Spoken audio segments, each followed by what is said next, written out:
नरसिंहसर्वेन्द्राय नमः।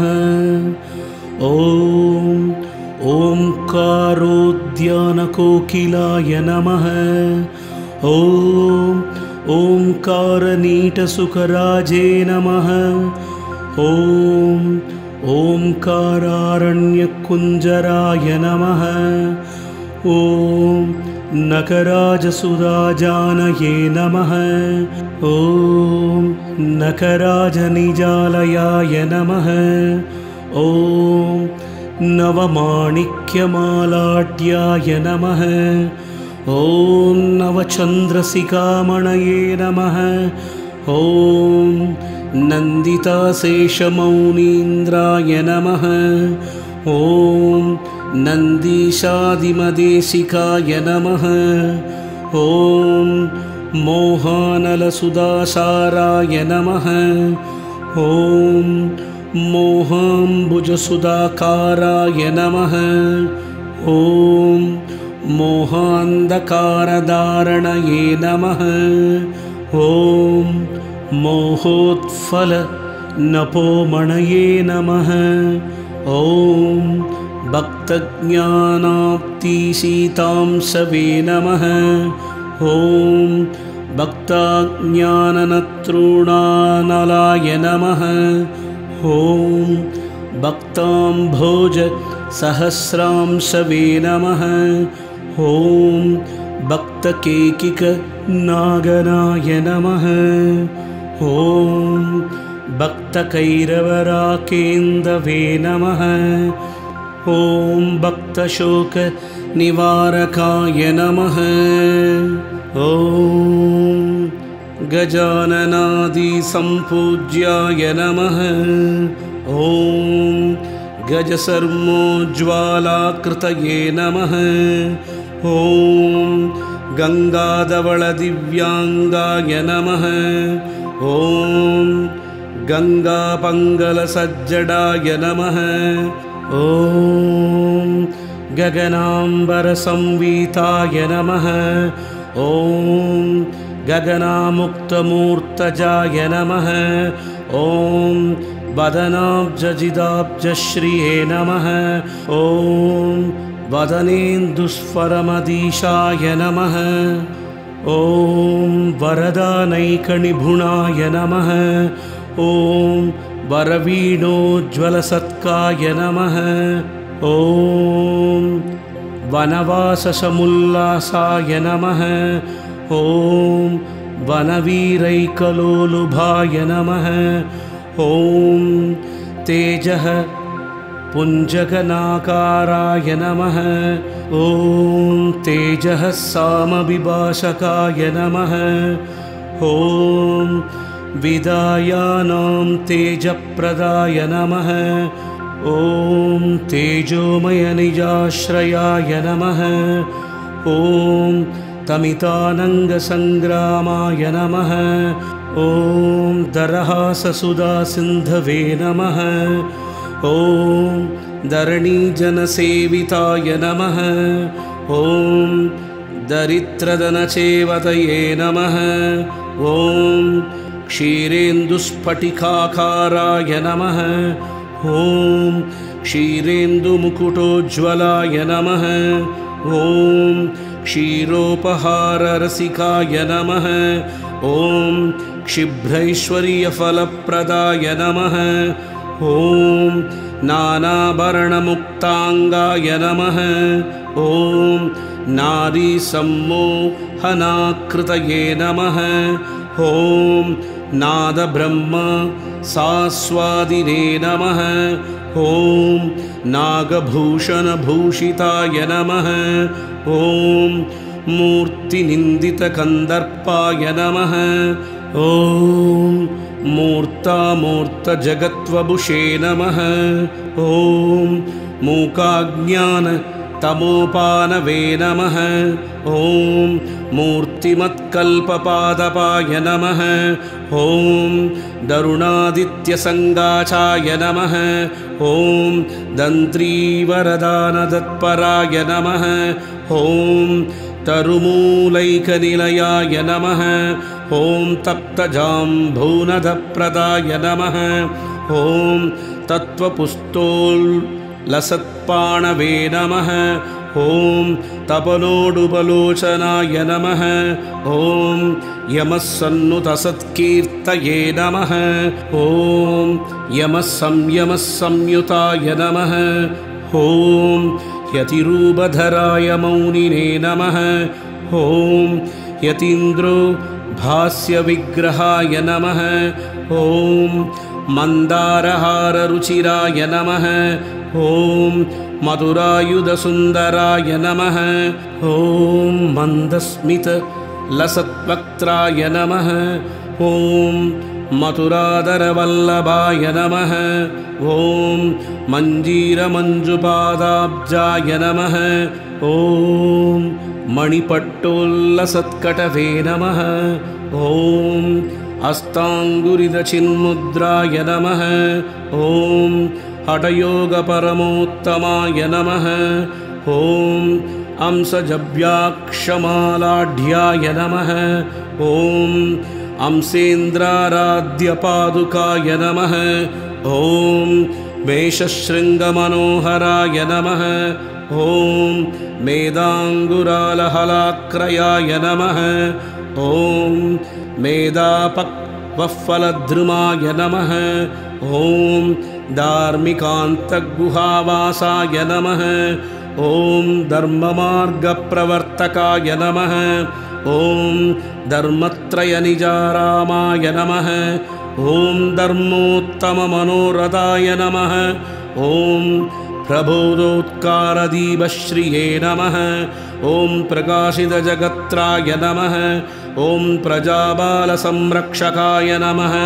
ॐ प्रज्ञाचन्द्रशिलाचन्द्राय नमः। ॐ प्रज्ञामणिवराकराय नमः। ॐ ज्ञान्तारान्दरभासात्मने नमः।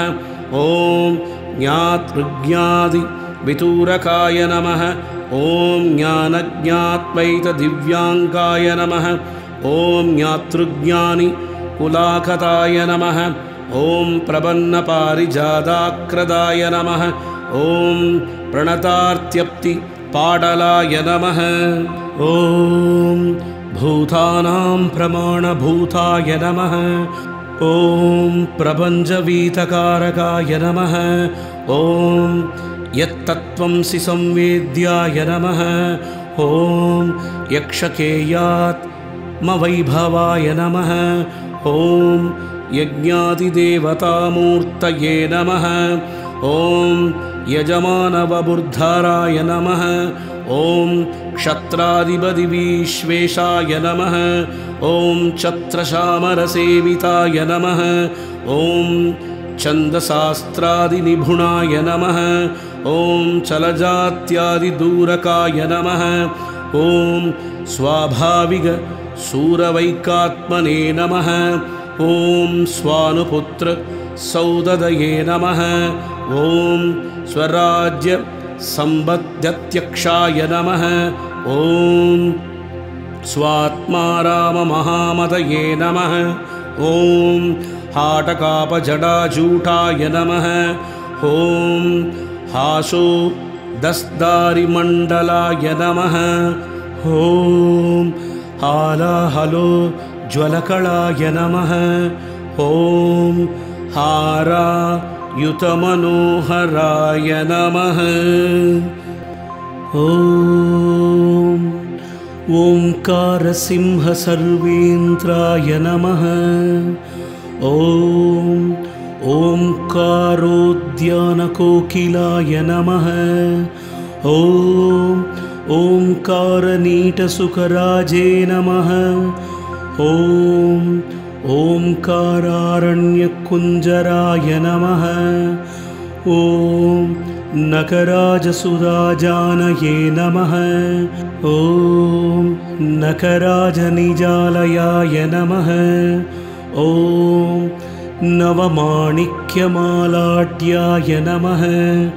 ॐ नवचन्द्रसिकामणये नमः।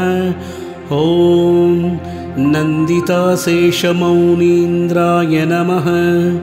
ॐ नन्दीशादिमदेशिकाय नमः। ॐ मोहानलसुधासाराय नमः। ॐ मोहाम्बुजसुधाकाराय नमः। ॐ मोहान्धकारधारणये नमः। ॐ मोहोत्फलनपोमणये नमः। ॐ भक्तज्ञानाप्तिसीतांशवे नमः। ॐ भक्ताज्ञाननतॄणानलाय नमः। ॐ भक्ताम्भोजसहस्रांशवे नमः। ॐ भक्तकेकिकनागनाय नमः। ॐ भक्तकैरवराकेन्दवे नमः। ॐ भक्तशोकनिवारकाय नमः। ॐ गजाननादिसम्पूज्याय नमः। ॐ गजसर्मोज्ज्वालाकृतये नमः। ॐ गङ्गाधवलदिव्याङ्गाय नमः। ॐ गङ्गापङ्गलसज्जडाय नमः। ॐ गगनाम्बरसंवीताय नमः। ॐ गगनामुक्तमूर्तजाय नमः। ॐ वदनाब्जजिदाब्जश्रिये नमः। ॐ वदनेन्दुस्फरमधीशाय नमः। ॐ वरदानैकनिभुणाय नमः। ॐ वरवीणोज्ज्वलसत्काय नमः। ॐ वनवाससमुल्लासाय नमः। ॐ वनवीरैकलोलुभाय नमः। ॐ तेजः पुञ्जगनाकाराय नमः। ॐ तेजः सामविभाषकाय नमः। ॐ विदायानां तेजप्रदाय नमः। ॐ तेजोमयनिजाश्रयाय नमः। ॐ तमितानङ्गसङ्ग्रामाय नमः। ॐ दरहाससुधासिन्धवे नमः। ॐ धरणीजनसेविताय नमः। ॐ दरिद्रधनचेवतये नमः। ॐ क्षीरेन्दुस्फटिकाकाराय नमः। ॐ क्षीरेन्दुमुकुटोज्ज्वलाय नमः। ॐ क्षीरोपहाररसिकाय नमः। ॐ क्षिभ्रैश्वर्यफलप्रदाय नमः। ॐ नानाभरणमुक्ताङ्गाय नमः। ॐ नारीसम्मोहनाकृतये नमः। ॐ नादब्रह्म सास्वादिने नमः। ॐ नागभूषणभूषिताय नमः। ॐ मूर्तिनिन्दितकन्दर्पाय नमः। ॐ मूर्तामूर्तजगत्वभुषे नमः। ॐ मूकाज्ञानतमोपानवे नमः। ॐ मूर्तिमत्कल्पपादपाय नमः। ॐ दरुणादित्यसङ्गाचाय नमः। ॐ दन्त्रीवरदानतत्पराय नमः। ॐ तरुमूलैकनिलयाय नमः। ॐ तप्तजाम्बूनदप्रदाय नमः। ॐ तत्त्वपुस्तोल्लसत्पाणवे नमः। ॐ तपनोडुबलोचनाय नमः। ॐ यमस्सन्नुतसत्कीर्तये नमः। ॐ यमस्संयमस्संयुताय नमः। ॐ यतिरूपधराय मौनिने नमः। ॐ यतीन्द्रो भास्यविग्रहाय नमः। ॐ मन्दारहाररुचिराय नमः। ॐ मधुरायुधसुन्दराय नमः। ॐ मन्दस्मितलसत्वक्त्राय नमः। ॐ मथुराधरवल्लभाय नमः। ॐ मञ्जीरमञ्जुपादाब्जाय नमः। ॐ मणिपट्टोल्लसत्कटवे नमः। ॐ हस्ताङ्गुरिदचिन्मुद्राय नमः। ॐ हठयोगपरमोत्तमाय नमः। ॐ अंसजव्याक्षमालाढ्याय नमः। ॐ अंसेन्द्राराध्यपादुकाय नमः। ॐ मेषशृङ्गमनोहराय नमः। ॐ मेदाङ्गुरालहलाक्रयाय नमः। ॐ मेदापक्वफलद्रुमाय नमः। ॐ धार्मिकान्तगुहावासाय नमः। ॐ धर्ममार्गप्रवर्तकाय नमः। ॐ धर्मत्रयनिजारामाय नमः। ॐ धर्मोत्तममनोरथाय नमः। ॐ प्रबोधोत्कारदीपश्रिये नमः। ॐ प्रकाशितजगत्राय नमः। ॐ प्रजाबालसंरक्षकाय नमः।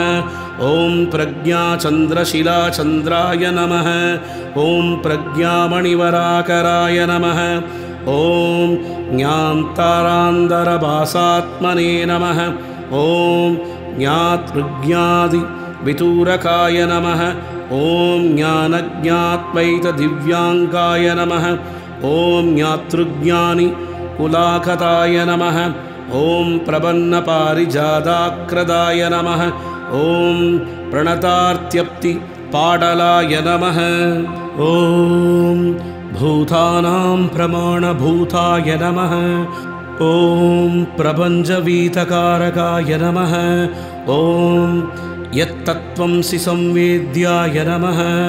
ॐ यक्षकेयात्मवैभवाय नमः। ॐ यज्ञादिदेवतामूर्तये नमः। ॐ यजमानवबुर्धराय नमः। ॐ क्षत्राधिपतिविश्वेशाय नमः। ॐ छत्रशामरसेविताय नमः। ॐ छन्दशास्त्रादिनिपुणाय नमः। ॐ चलजात्यादिदूरकाय नमः। ॐ स्वाभाविकसूरवैकात्मने नमः। ॐ स्वानुपुत्रसौददये नमः। ॐ स्वराज्यसम्बद्धत्यक्षाय नमः। ॐ स्वात्माराममहामतये नमः। ॐ हाटकापजटाजूटाय नमः। ॐ हासोदस्दारिमण्डलाय नमः। ॐ हालाहलो ज्वलकलाय नमः। ॐ हारायुतमनोहराय नमः। इति श्री दक्षिणामूर्ति अष्टोत्तरशतनामावळि सम्पूर्णम्।